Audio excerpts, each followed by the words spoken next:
Adın güzeldi,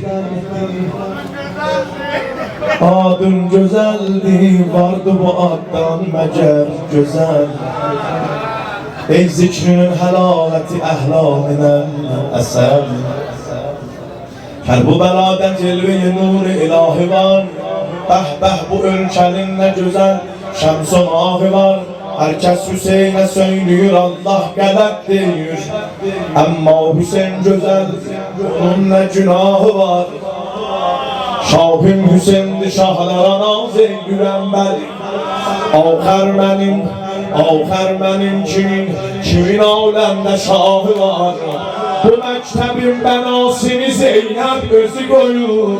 Serbaz-ı Zeynep'in iki dünyada zahı var.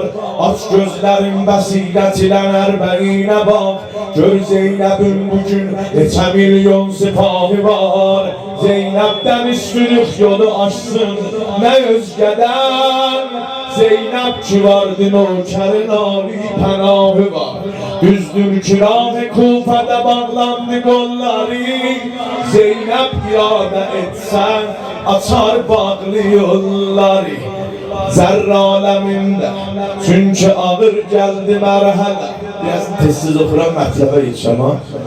Durdu Hüseyin-i Fatıma, hal oldu mesele. Her bir belaya orada Hüseyin, bela söyledi Hüseyin. Alem yaranmamış, salıp alemde velvele.